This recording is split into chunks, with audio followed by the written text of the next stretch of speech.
Hello everyone, and welcome back to some more Darktide.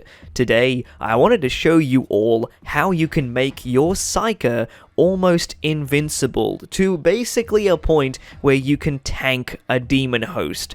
I mean, to be realistic with you guys, is it game-breakingly busted? No, but is it extremely overpowered in a disgusting way? Yeah, it kinda is. Fat Shark will probably end up patching it at some point in the future, but I figured I would make a video so that way you can all enjoy it until they do end up making this skill combination a little bit less powerful. Because it's a defensive skill. It's not something that you can use to solo beat a level 5 difficulty mission. It's something that will give you a solid backbone to stay alive, and then you have more opportunities to help your squad and work together to be able to finish a mission.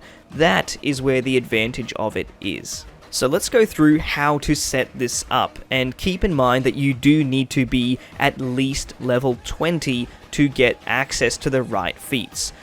So when you reach level 20, a lot of people read the description of kinetic deflection and they just throw it out the window because it sounds like you're taking on a negative by getting peril. So the description says that instead of draining your stamina, a block will now instead give you peril. And that may sound bad, but in game it's actually incredibly strong. Because in Darktide, your block is linked up with your stamina, as long as you still have stamina in the tank, you can keep blocking. And that is the exact advantage of this perk. It will allow you to get an almost limitless block, which is so good for defense, and it will keep you alive in a lot of situations. Now, some of you may be thinking, but Kiv, if I'm building peril, won't I just eventually explode as a Psyker? Well, yes, but actually no.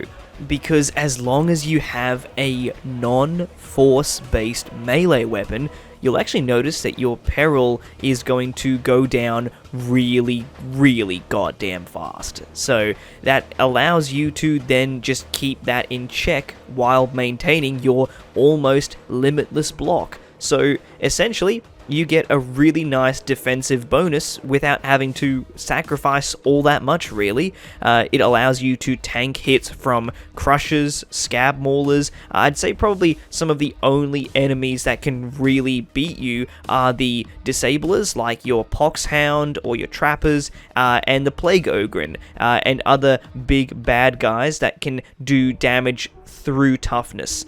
Another thing that you can do to make this even more powerful is if you pair this with the Quietude ability as well. So this ability will give you 5% of your toughness back every time you get rid of 10% of your peril. So if you use that ability in tandem, then you're going to be able to regain your toughness. So you can still be offensive a little bit and just kind of lash out a little bit, and then when you see your toughness go down, then you start blocking again and you let that peril build up. And then as you quell it, it will then give you more toughness. It starts off this kind of cycle which will allow you to have tons of toughness regenerating easily through melee combat, and also allowing you to still be aggressive sometimes. So together, the pairing of these two abilities really does make for a powerful combination.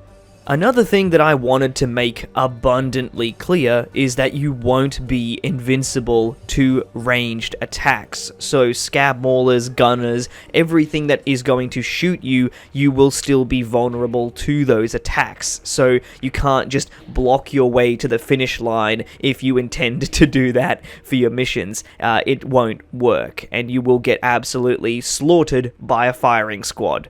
But yeah, for melee combat, it's extremely useful. So that's pretty much about it as far as setting up your class in the Psyker to become a bit of a melee tank. And I know it's not really something that I expect to be in the game for a huge amount of time, but I figured I would share it with you all, so that way as many of you could enjoy the overpowered awesomeness for the time being. I do think that Fat Shark will eventually nerf this to some degree.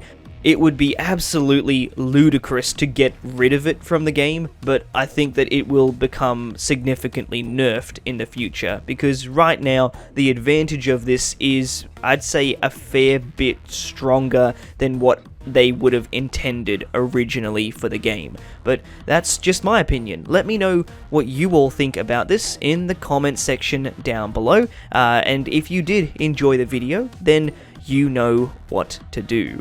But that's about it from me. I've been Kiv, and I will see you all on the next one.